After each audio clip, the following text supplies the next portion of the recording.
Good morning, welcome to Talking Movies. I'm Spling.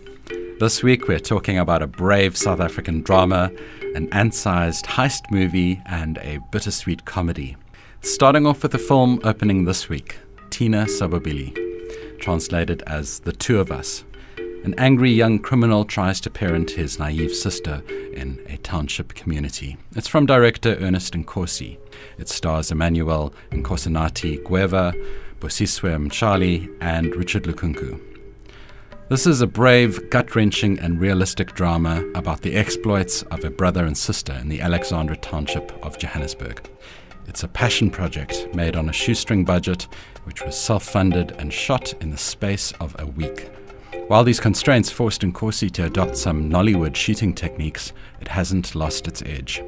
If anything, the deadline pressures and mounting tension add to the look and feel of the production and the urgency of the performances. The ensemble are earnest and captivating, spearheaded by two bright young co-leads and echoed by more experienced counterparts. Richard Lukunku almost steals the show with his devilish charms and unflinching performance. Thina Sobabili isn't easy viewing, ranking alongside films like Temba for thematic content and intensity, dealing with some timely social issues in South Africa.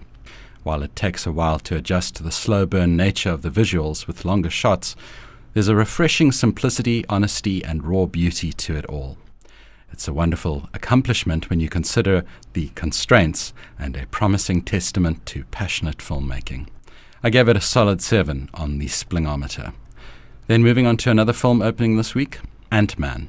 A scientist recruits a cat burglar to pull off a heist that will save the world with the help of an incredible shrinking supersuit.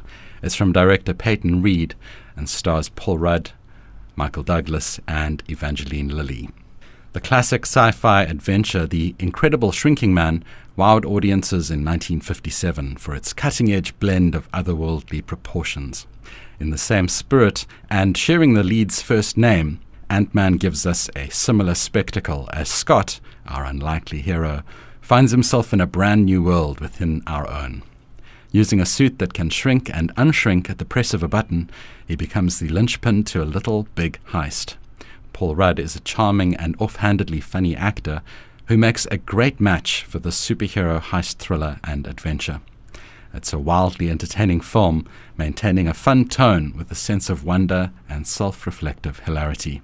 The visuals are mesmerizing and imaginative, the pacing keeps you on the hook, and the performances are well balanced. At one moment you're enthralled by an epic scene of an ant-sized hero riding an army of ants to battle, only for the filmmakers to zoom out for comedic effect. This is a funny, smart, and visually arresting action comedy adventure and sci-fi heist thriller with elements that will appeal to just about everyone. I gave it an excellent 8 on the Splingometer. And finally, a new rental, The Angriest Man in Brooklyn. A perpetually angry man is informed he has 90 minutes to live and promptly sets out to reconcile with family and friends. It's from director Phil Alden Robinson and stars Robin Williams, Mila Kunis, and Peter Dinklage. It's sad that this had to be Robin Williams' last film when you consider the plotline and overall quality compared with some of his more iconic roles. While dark comedies about mortality can be hilarious, they can also be dismal if they don't strike the right tone and balance. Unfortunately, The Angriest Man in Brooklyn forms part of the latter, as Williams struggles to lift an inconsistent then and now script with an emphatic performance. The tone would have suited a sequel to Falling Down better, and the bittersweet irony of his passing just makes it an uphill battle from the get-go. While Williams goes full tilt and offers glimpses of funny as he spars with the likes of Richard Kind, James Earl Jones, and Melissa Leo, the shaky concept feels contrived, and apart from a haunting sign-off home video, it lacks sincerity. Watching an unlikable character blow his top in a downward spiral doesn't endear us, and we are perpetually outside the circle, trying to find a reason to care, relying on our own love for the actor. It's an awkward and disappointing dance, one that bows out early and leaves you wanting to see Williams in something more worthy of him. I gave it a flimsy 4 on the Splingometer.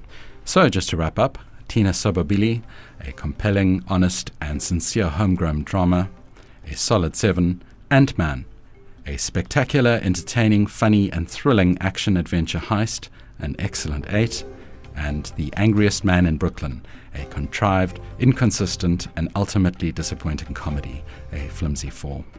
For more movie reviews, interviews, and features, visit spling.co.za or check out spling.mobi on your mobile phone. And remember, don't wing it, spling it.